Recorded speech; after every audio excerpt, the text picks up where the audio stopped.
어둠이 세상을 지배하던 시절 사람들은 태양이 지평선 너머로 사라지면 자연스럽게 하루의 마침표를 찍어야 했습니다.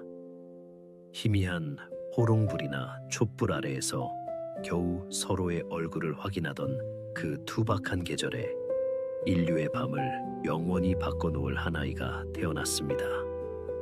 1847년 2월 11일 미국 오하이오주의 작은 마을 밀란에서 시작된 이 이야기는 단순히 한 천재의 성공담이 아니라 끊임없이 질문하고 부딪히며 자신만의 빛을 찾아내려 했던 한 인간의 처절하고도 아름다운 기록입니다. 토마스 앨바 에디슨이라는 이름으로 불리게 된 이 아이는 태어날 때부터 유난히 머리가 컸습니다. 마을 사람들은 아이의 외형을 보며 걱정 어린 시선을 보냈지만 그의 어머니 낸시는 아들의 커다란 머릿속에 담긴 무한한 가능성을 믿었습니다. 에디슨의 유년 시절은 결코 순탄하지 않았습니다. 7살이 되던 해 그의 가족은 미시간주의 포트 휴런으로 이사를 가게 되었고 그곳에서 에디슨은 처음으로 정규 교육이라는 세상을 마주하게 됩니다. 하지만 학교라는 틀은 호기심 가득한 어린 영혼을 품기에는 너무나 좁고 딱딱했습니다. 선생님은 늘 질문을 멈추지 않는 에디슨을 골칫덩이로 여겼습니다. 왜 하늘은 파란색인지, 왜 불은 위로 타오르는지, 왜 오리는 알을 품어서 새끼를 낳는지와 같은 지극히 본질적이고도 순수한 의문들은 교실 안에서 그저 수업을 방해하는 소음으로 취급받았습니다. 결국 입학한 지 석 달 만에 에디슨은 학습 능력이 부족하다는 냉혹한 평가와 함께 학교를 떠나야 했습니다. 하지만 그 시련은 오히려 에디슨에게 거대한 도서관을 선물하는 계기가 되었습니다. 교사였던 어머니 낸시는 아들을 포기하는 대신 집에서 직접 가르치기로 결심했기 때문입니다. 어머니는 에디슨에게 글자를 가르치는 것에 그치지 않고 스스로 생각하고 탐구하는 법을 일깨워 주었습니다. 집안의 지하실은 곧 에디슨의 첫 번째 실험실이 되었습니다. 9살의 소녀는 리처드 그린 파커가 쓴 자연 철학이라는 책을 읽으며 과학의 신비에 완전히 매료되었습니다. 책에 나온 모든 실험을 직접 해보지 않고서는 견딜 수 없었던 소녀는 지하실에 수백 개의 약병을 모으고 그 안에 온갖 화학 물질을 채워 넣었습니다. 혹시라도 누군가 자신의 소중한 약병을 건드릴까봐 모든 병에 독극물이라는 라벨을 붙여놓았던 소년의 엉뚱한 모습은 훗날 그가 보여줄 집요한 탐구심의 서막이었습니다. 에디슨의 귀가 멀기 시작한 것도 이 무렵의 일이었습니다. 흔히 기차 차장에게 귀를 맞아서 청력을 잃었다는 이야기가 전해지기도 하지만 사실은 어린 시절 앓았던 성혼결의 후유증과 유전적인 요인이 겹친 결과였습니다. 하지만 소녀는 자신의 장애를 불행으로 여기지 않았습니다. 오히려 세상의 소음으로부터 격리되어 오직 자신의 생각과 실험에만 집중할 수 있게 해주는 축복이라며 긍정적인 마음을 잃지 않았습니다. 소리는 들리지 않았지만 그의 마음속에서는 세상 그 누구보다 크고 선명한 진리의 울림이 퍼지고 있었습니다. 가정이 넉넉하지 않았던 에디슨은 12살 때부터 기차에서 신문과 사탕을 팔기 시작했습니다. 포트 휴런과 디트로이트를 오가는 기차 안에서 소녀는 단순히 물건을 파는 것에 만족하지 않았습니다. 기차의 화물칸 한 구석에 자신만의 작은 실험실을 꾸미고 남는 시간에는 끊임없이 실험에 몰두했습니다. 심지어 직접 인쇄기를 들여놓고 그랜드 트렁크 헤럴드라는 이름의 주간신문을 발행하기도 했습니다. 기차 안에서 일어나는 소소한 소식들을 직접 취재하고 편집하여 승객들에게 파는 소년의 모습은 시대를 앞서가는 혁신가의 면모를 보여주기에 충분했습니다. 그러던 어느 날 기차 화물칸에서 실험 중이던 인산병이 바닥에 떨어지면서 작은 화재가 발생했습니다. 불길은 금세 진압되었지만 가난 차장은 에디슨의 실험 기구들을 모두 기차 밖으로 던져버렸습니다. 소년의 소중한 꿈이 철로 위에 흩뿌려지던 그 순간에도 에디슨은 좌절하지 않았습니다. 그는 여전히 실험할 수 있는 장소를 찾았고 지식을 갈구했습니다. 그런 그에게 운명적인 기회가 찾아온 것은 어느 기차역 근처였습니다. 철로 위에서 놀고 있던 역장의 어린 아들을 달려오는 기차로부터 구해낸 것이었습니다. 역장은 감사의 표시로 에디슨에게 전신 기술을 가르쳐 주겠다고 제안했습니다. 당시 전신은 오늘날의 인터넷과 같이 가장 첨단화된 통신수단이었습니다. 에디슨은 전신 부호를 익히는데 천부적인 재능을 보였습니다. 점과 선으로 이루어진 모습 부호는 소리를 듣지 못하는 그에게 세상과 소통하는 완벽한 언어가 되어 주었습니다. 그는 이후 몇 년 동안 미국 전역을 떠돌며 떠돌이 전신기사로 생활하게 됩니다. 밤낮이 바뀐 생활 속에서도 그는 손에서 책을 놓지 않았으며 월급의 대부분을 실험기구와 책을 사는데 쏟아부었습니다. 남들이 잠든 새벽 시간에도 전신기를 개조하고 새로운 회로를 연구하던 그 열정은 마침내 그를 보스턴이라는 거대한 무대로 이끌게 됩니다. 보스턴에서의 생활은 에디슨이 본격적인 발명가의 길로 들어서는 전환점이 되었습니다. 그는 낮에는 전신기사로 일하고 밤에는 자신만의 발명품을 만드는데 매진했습니다. 그의 첫 번째 특허 제품은 전기투표 기록기였습니다. 의회에서 의원들이 버튼을 누르면 즉시 투표 결과가 집계되는 획기적인 장치였지요. 하지만 이 훌륭한 발명품은 정치인들로부터 외면당했습니다. 투표 결과가 너무 빨리 나오면 의원들이 서로 타협하고 논쟁할 시간이 사라진다는 이유였습니다. 에디슨은 큰 깨달음을 얻었습니다. 아무리 기술적으로 뛰어난 발명이라 할지라도 사람들에게 실제로 필요하지 않고 팔리지 않는 것이라면 의미가 없다는 사실을 말입니다. 이 경험은 이후 에디슨이 실용주의적인 발명 철학을 세우는데 결정적인 밑거름이 되었습니다. 에디슨은 보스턴을 떠나 더 큰 기회가 있는 뉴욕으로 향했습니다. 주머니에는 단돈 몇 센트도 남아있지 않은 빈털터리 신세였지만 그의 머릿속은 수많은 아이디어로 가득 차 있었습니다.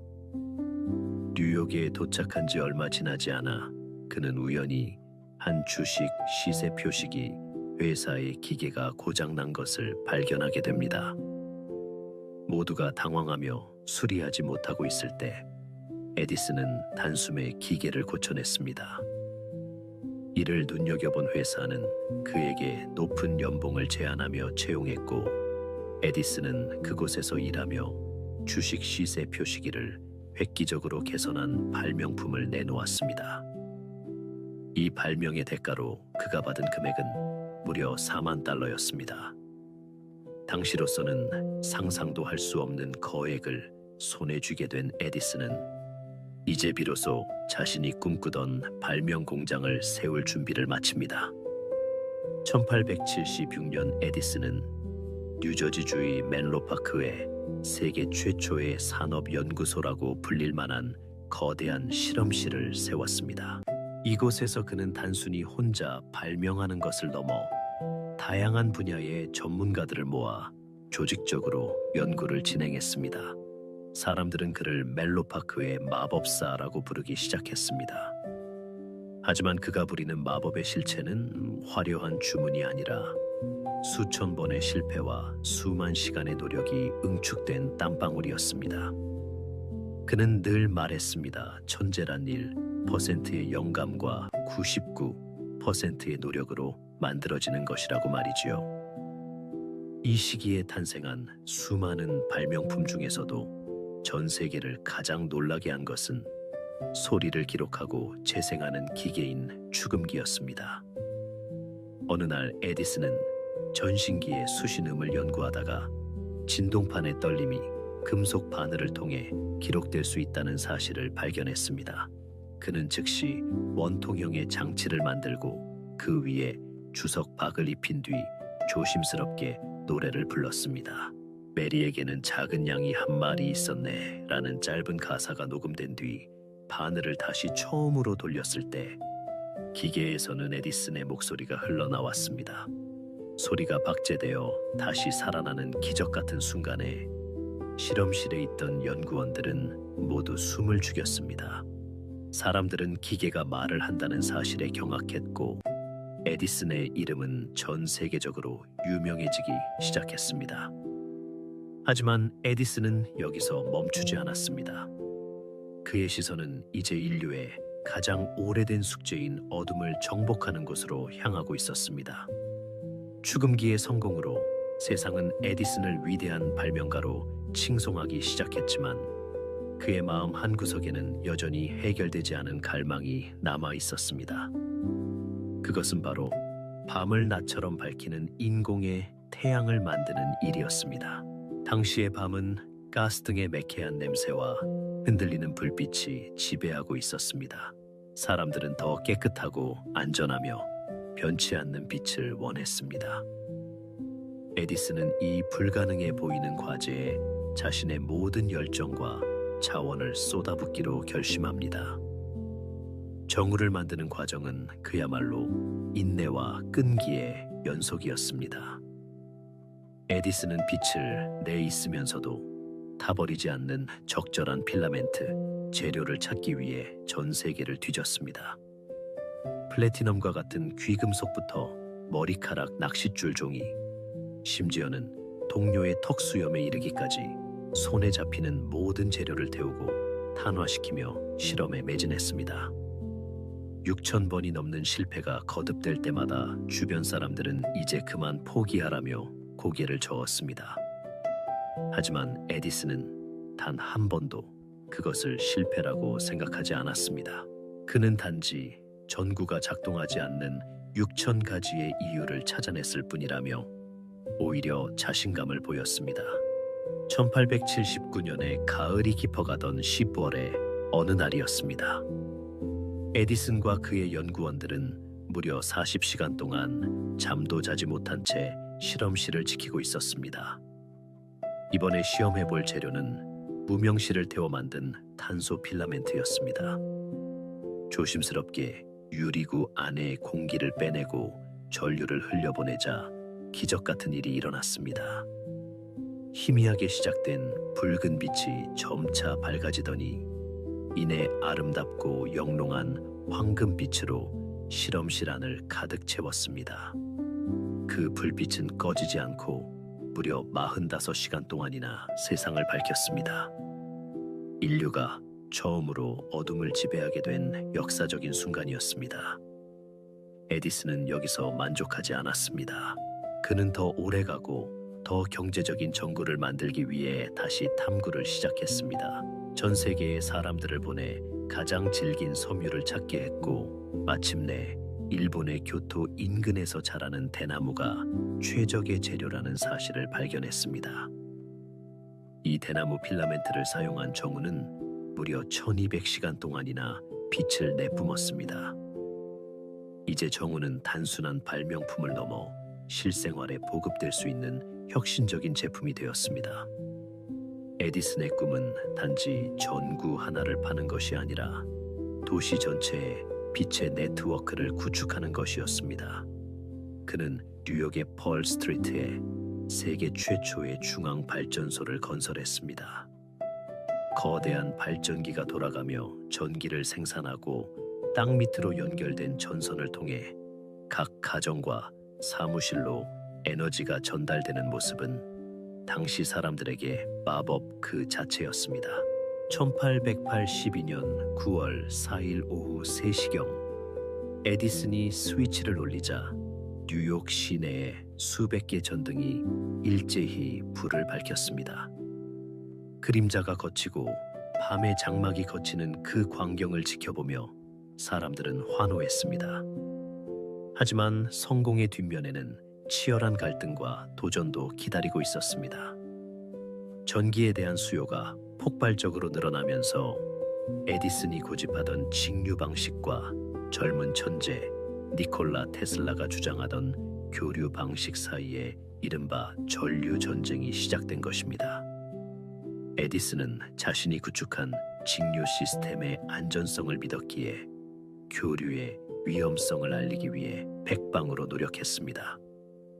이 과정에서 그는 때로 고집스러운 면모를 보이기도 했고 시대의 흐름을 완벽하게 읽어내지 못하는 시련을 겪기도 했습니다. 하지만 이러한 경쟁조차도 결국 전기 기술이 비약적으로 발전하는 계기가 되었습니다. 에디슨의 위대함은 단순히 전구를 발명한 것에 있지 않습니다. 그는 발명이라는 행위를 시스템화하고 산업화한 인물이었습니다. 멜로파크에서 시작된 그의 연구 방식은 훗날 수많은 기업 연구소의 모태가 되었습니다. 아이디어가 어떻게 실제 제품이 되어 세상에 나오는지에 대한 표준을 제시한 그는 죽기 전까지 1000개가 넘는 특허를 남겼습니다. 영화를 촬영하고 상영하는 영상기인 키네토스코프와 알칼리, 축전지 등 오늘날 우리가 누리는 현대 문명의 기초가 그의 손끝에서 탄생했습니다. 그의 삶을 관통하는 가장 큰 철학은 바로 멈추지 않는 전진이었습니다.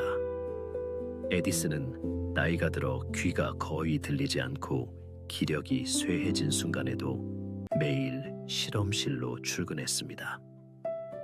그는 남들이 은퇴를 고민할 나이에도 새로운 고무 재배법을 연구하거나 우주와의 통신을 상상하며 사색에 잠기곤 했습니다. 그에게 발명이란 돈을 벌기 위한 수단이 아니라 세상의 문제를 해결하고 인류의 삶을 한 단계 더 풍요롭게 만드는 숭고한 소명이었습니다. 에디슨의 일과는 단순히 해가 뜨고 지는 시간에 묶여 있지 않았습니다. 그에게 시간은 흐르는 강물이 아니라 자신이 채워 넣어야 할 빈 그릇과도 같았지요. 많은 사람이 잠든 깊은 밤에도 그의 실험실 창가에는 언제나 희미한 불빛이 새어나왔습니다. 그는 잠을 인생의 낭비라고 생각했습니다. 하루에 고작 대여섯 시간도 채 자지 않았고 그마저도 실험대 위나 바닥에 웅크려 쪽잠을 자는 것으로 대신하곤 했습니다. 연구에 몰두하다가 한계를 느끼면 잠시 눈을 붙였다가 다시 번뜩이는 아이디어와 함께 일어나는 그의 모습은 동료들에게 경이로움 그 자체였습니다. 이러한 철저한 시간 관리는 그가 평생 1000개가 넘는 특허를 낼 수 있었던 물리적인 토대가 되었습니다. 1887년 그는 웨스트 오렌지에 더 큰 연구소를 지었습니다. 이곳은 단순한 실험실이 아니라 도서관과 기계실 그리고 화학 실험실이 하나로 뭉쳐진 거대한 지식의 공장이었습니다. 에디슨은 이곳에서 인류의 미래를 결정지을 수많은 씨앗을 뿌렸습니다.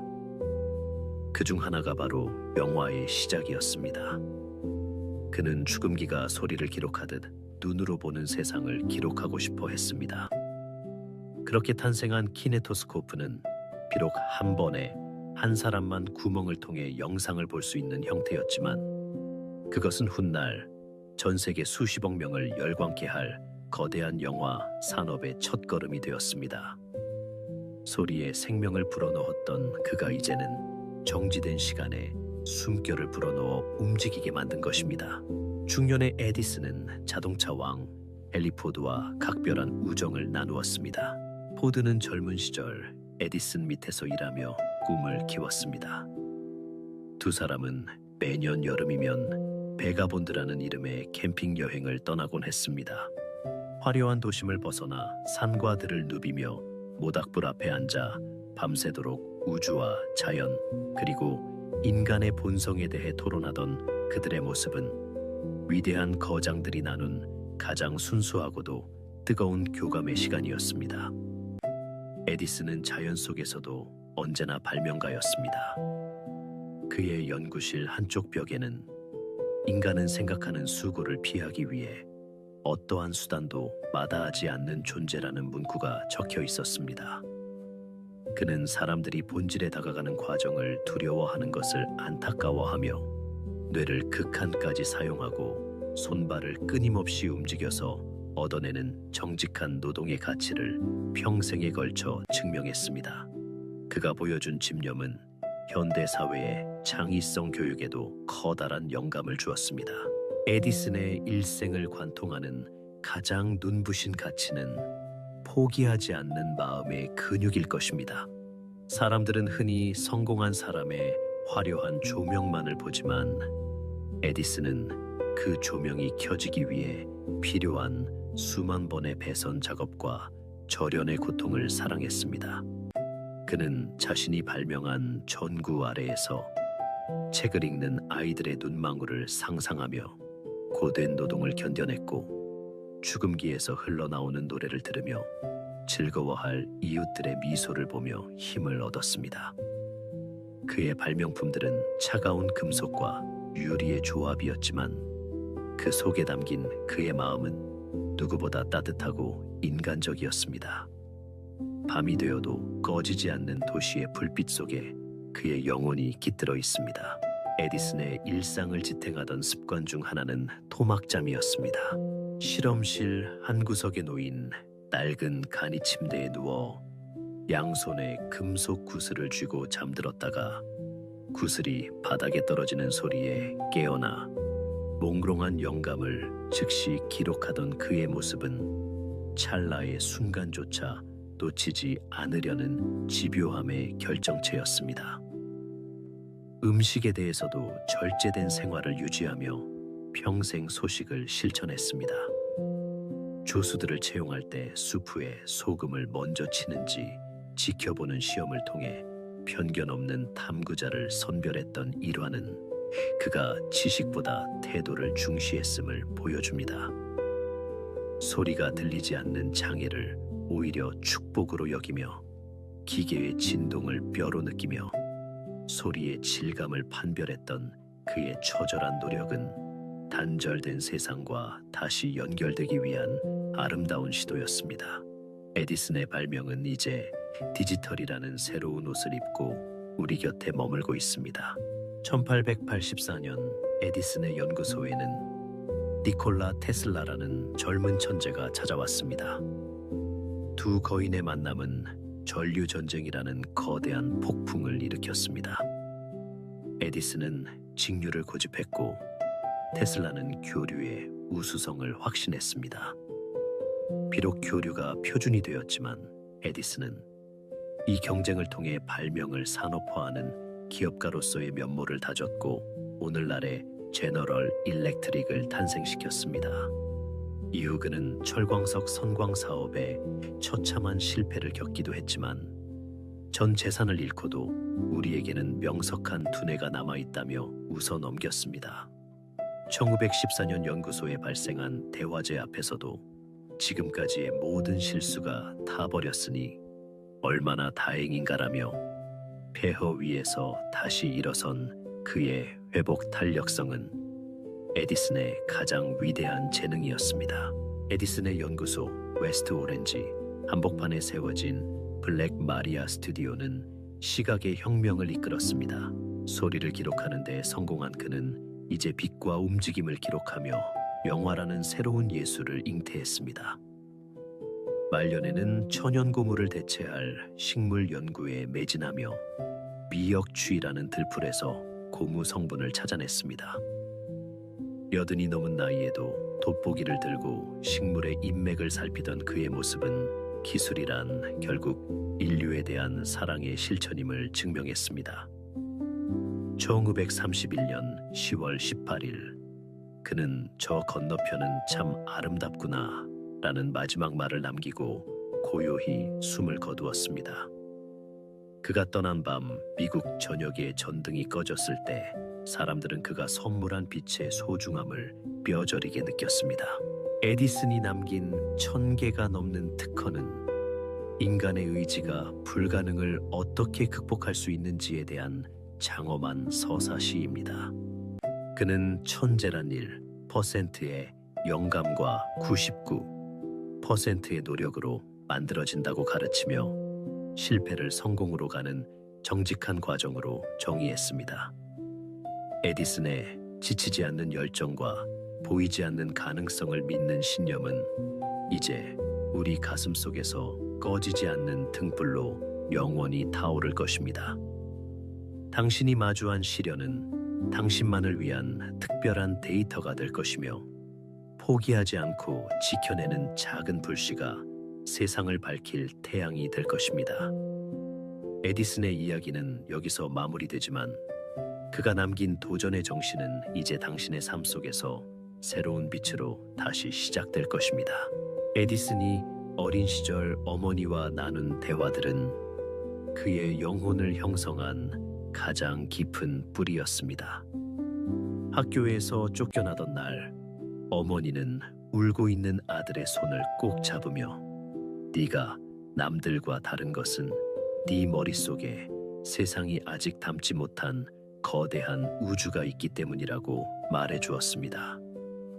낸시는 아들의 질문을 단 한 번도 귀찮아하지 않았습니다. 지하실에서 식초와 소다를 섞어 거품을 내는 아들의 모습을 보며 그녀는 그것이 단순한 장난이 아니라 신의 섭리를 찾아가는 숭고한 과정임을 믿어 의심치 않았습니다. 에디슨이 훗날 세상을 밝히는 전구를 만들었을 때 사람들은 그의 천재성을 칭송했지만 에디슨은 늘 자신의 가장 위대한 발명은 나를 믿어준 어머니였다고 고백하곤 했습니다. 그 믿음이 없었다면 멜로파크의 마법사는 탄생할 수 없었을 것입니다. 소년 에디슨의 지하실 실험실은 점차 고도화되어 갔습니다. 그는 기차에서 번 돈으로 최신 화학 서적들을 사들였고 도서관에서 빌려온 책들의 여백에 빼곡하게 자신의 관찰을 기록했습니다. 리처드 그린파커의 자연 철학이라는 책은 소년에게 성경과도 같았습니다. 책에 적힌 문장들이 실제 물질로 구현될 때마다 소년은 온몸에 전율을 느꼈습니다. 물질의 결합과 분리, 그리고 보이지 않는 힘인 전기가 사물을 움직이는 원리는 소년에게 이 세상이 거대한 수수께끼 상자임을 일깨워 주었습니다. 에디슨은 그 상자의 열쇠를 쥐기 위해 매일 밤 촛불 아래에서 눈을 비비며 실험 노트를 써 내려갔습니다. 그 투박한 수첩들이 훗날 전 세계의 산업을 뒤흔들 발명 특허의 모태가 되었습니다. 기차 안에서의 생활은 에디슨에게 실전 경제와 사회를 배우는 학교였습니다. 그는 단순히 신문을 파는 것에 그치지 않고 승객들이 어떤 소식에 열광하는지를 면밀히 관찰했습니다. 그리고 직접 인쇄기를 들여놓고 그랜드 트렁크 헤럴드를 발행했을 때 그는 이미 정보의 가치를 알고 있는 경영인이었습니다. 화물칸에 흔들리는 불빛 아래에서 소녀는 인쇄잉크 냄새와 화학 약품 냄새를 맡으며 꿈을 키웠습니다. 화재 사고로 기차에서 쫓겨나고 청력마저 잃어가는 시련 속에서도 에디슨은 자신의 처지를 비관하지 않았습니다. 오히려 들리지 않는 고요함이 자신에게 더 깊은 집중을 선물했다고 믿었습니다. 세상의 소음은 사라졌지만 그의 내면에서는 진리를 향한 뜨거운 함성이 그 어느 때보다 크게 울려 퍼지고 있었습니다. 전신 기사로 활동하며 미국 전역을 떠돌던 청년 시절은 에디슨에게 전기의 본질을 체득하게 한 시간이었습니다. 낡은 전신소의 차가운 바닥에서 잠을 자며 그는 점과 선으로 이루어진 암호들이 구리선을 타고 수천 킬로미터를 이동하는 기적을 매일같이 목격했습니다. 그는 전신기의 속도를 높이기 위해 기계 장치를 개조했고 밤낮이 바뀐 생활 속에서도 책을 놓지 않았습니다. 보스턴의 도서관에서 만난 패러데이의 전기 실험 연구는 그에게 수학적 공식을 넘어서는 직관의 중요성을 가르쳐 주었습니다. 이론보다 중요한 것은 실제적인 증명이며 만 번의 계산보다 한 번의 실험이 더 가치 있다는 사실을 그는 뼛속 깊이 새겼습니다. 이 시기의 고단한 노동은 훗날 멜로파크에 지치지 않는 열정의 원동력이 되었습니다. 에디슨이 뉴욕에서 주식 시세 표시기를 수리하고 받은 거액은 단순한 운이 아니었습니다. 그는 남들이 기계의 겉모습만 볼 때 그 안에서 흐르는 전기의 맥박을 읽어낼 줄 아는 사람이었습니다. 그는 4만 달러라는 거금을 손에 쥐고도 화려한 옷을 사거나 사교계에 진출하지 않았습니다.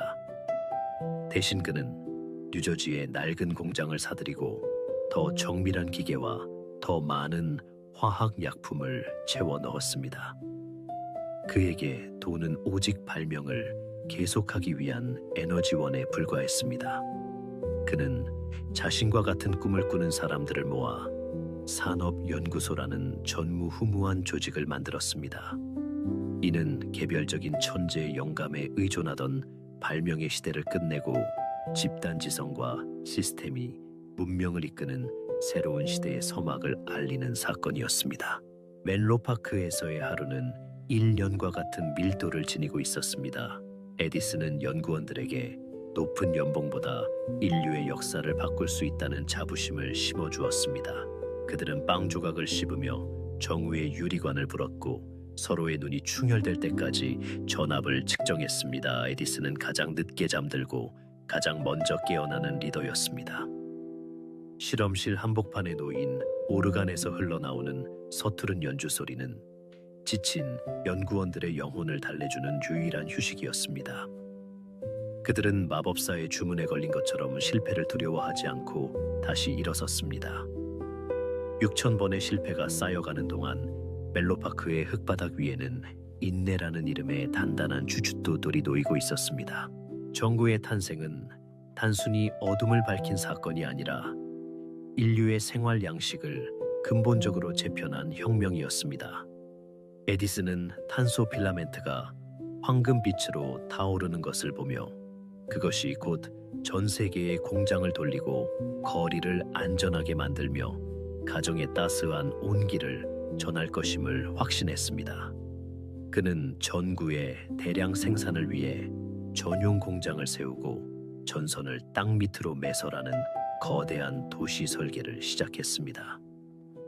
뉴욕 펄 스트리트 발전소에 거대한 발전기가 돌아가기 시작했을 때 인류는 비로소 불의 시대를 넘어 전기의 시대로 진입했습니다. 에디슨은 기술이 단순히 신기한 물건에 머무르는 것을 경계했습니다.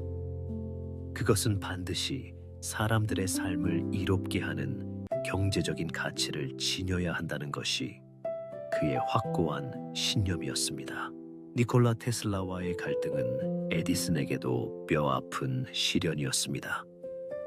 직류와 교류라는 전기의 방식을 두고 벌어진 이 전쟁은 단순한 기술 경쟁을 넘어선 자존심의 대결이었습니다.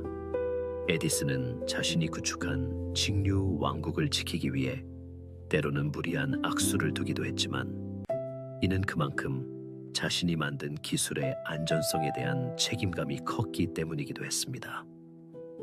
결국 테슬라의 교류가 표준이 되었을 때 에디슨은 자신의 실수를 인정하고 새로운 변화를 받아들이는 유연함을 보였습니다.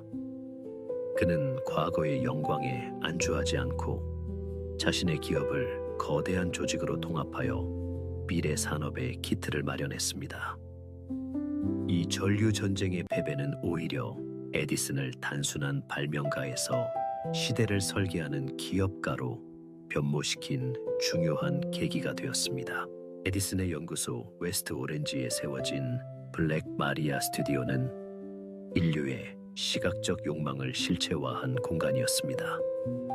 소리를 박제한 죽음기에 이어 그는 이제 움직이는 순간을 영원히 보존하려 했습니다. 태양의 움직임에 따라 회전하는 이 기괴한 검은 건물 안에서 현대 영상 문화의 씨앗이 싹 텄습니다. 에디슨은 영화가 단순한 오락을 넘어 전 세계 사람들에게 지식을 전달하는 가장 강력한 매체가 될 것이라고 믿었습니다. 그는 영사기를 통해 아이들이 역사와 과학을 배우는 세상을 상상했습니다. 오늘날 우리가 스마트폰으로 영상을 보며 지식을 습득하는 모습은 에디슨이 100년 전 블랙 마리아의 어둠 속에서 꾸었던 꿈의 완성형입니다. 그는 인간의 감각을 확장하는 것이야말로 발명가가 가야 할 궁극의 길임을 잊지 않았습니다. 에디슨의 말년은 여전히 호기심과 도전으로 가득 차 있었습니다. 그는 헨리 포드와 함께 자연 속을 누비며 우주의 질서에 대해 토론했고, 죽음이 다가오는 순간에도 미역쥐에서 고물을 추출하는 실험을 멈추지 않았습니다. 그는 자신의 육신이 쇠약해지는 것을 보며 그것을 하나의 기계가 낡아가는 과정으로 덤덤하게 받아들였습니다. 임종을 지키던 가족들에게 정오의 불빛을 조금 낮춰달라고 했던 그의 마지막 청은 평생 빛을 연구했던 거장이 자연의 부드러운 어둠 속으로 돌아가고자 했던 그 숭고한 배려였습니다. 1931년 10월 18일, 에디슨이 떠난 밤 전 세계의 전등이 꺼졌던 그 짧은 침묵은 인류가 한 위대한 마법사에게 보낸 가장 경건하고 뜨거운 찬사였습니다. 에디슨이 남긴 1000개가 넘는 특허는 단순히 기술의 목록이 아니라 한 인간이 포기하지 않고 지켜낸 신념의 기록입니다. 그는 천재라는 말 뒤에 숨은 피나는 노력을 보라고 우리에게 말했습니다. 1%의 영감이 빛나기 위해서는 99%의 고통스러운 노동이 뒷받침되어야 한다는 그의 가르침은 시대를 초월하는 진리입니다. 그는 실패를 두려워하지 않는 용기와 사소한 관찰에서도 우주의 원리를 찾아내는 세심함, 그리고 인류의 삶을 풍요롭게 하려는 따뜻한 사랑을 우리에게 남겼습니다. 에디슨의 지치지 않는 열정은 우리 각자의 가슴 속에서 새로운 도전의 불꽃으로 다시 타올라야 합니다. 여러분의 삶 속에서도 언제나 자신만의 빛을 찾아가는 여정이 계속되기를 바랍니다. 에디슨이 보여준 그 집념과 인내의 철학이 여러분의 고단한 일상을 밝히는 든든한 등불이 되어줄 것입니다. 가장 깊은 어둠은 가장 밝은 빛이 탄생하기 직전의 순간임을 잊지 마십시오. 여러분이 오늘 흘린 땀방울이 언젠가 눈부신 황금빛 전구가 되어 세상을 환하게 밝힐 것임을 확신합니다.